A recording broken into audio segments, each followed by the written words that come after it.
വിശുദ്ധ ലൂക്കായുടെ സുവിശേഷം 1-ാം അധ്യായം 18-ാം തിരുവചനം.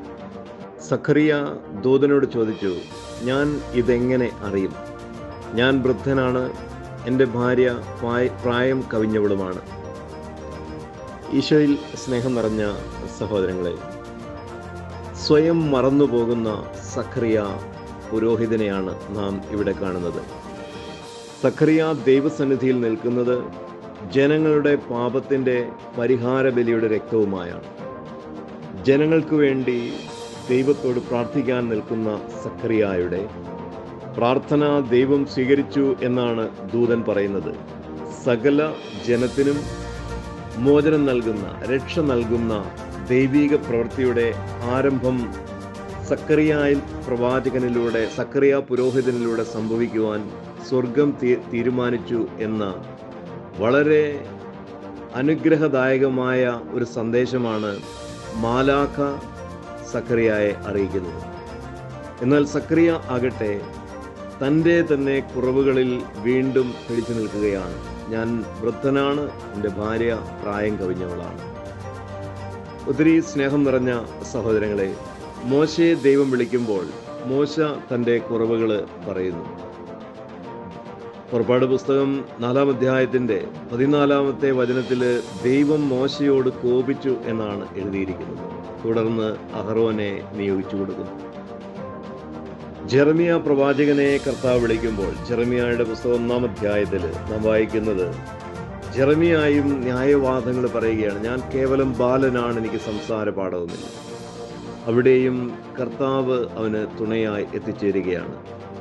മറിയത്തോട് സന്ദേശം അറിയിക്കുമ്പോൾ മറിയം സമാനമായ ഒരു വാക്കാണ് പറയുന്നത്. ഇതെങ്ങനെ സംഭവിക്കും?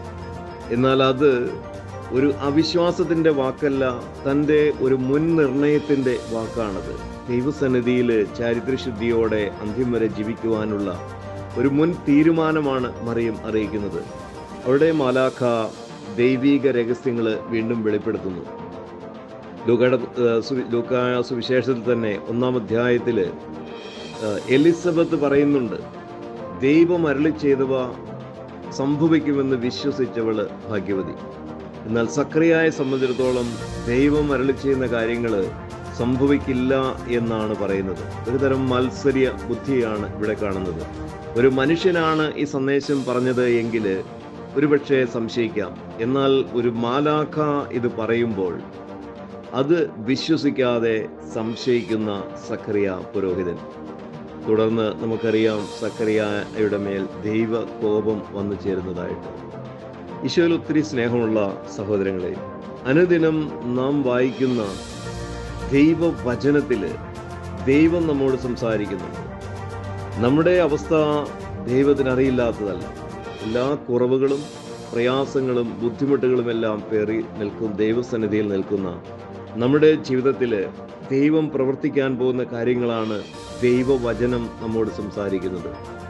എന്നാൽ നാം അത് കേൾക്കുന്നുവെങ്കിലും വിശ്വസിക്കായകയാൽ പലപ്പോഴും ദൈവിക പ്രവൃത്തി നമ്മുടെ ജീവിതത്തിലും വെളിപ്പെടാതെ പോകുന്നു. കർത്താവിൻ്റെ വചനം വിശ്വസിക്കാം. അപ്രകാരം സംഭവിക്കേണ്ടതിന് ഇതാ കർത്താവിൻ്റെ ദാസി, ഇതാ കർത്താവിൻ്റെ ദാസൻ എന്ന് പറഞ്ഞ് നമ്മെ തന്നെ സമർപ്പിക്കുകയും ചെയ്യാം. Have a blessed day to all of you.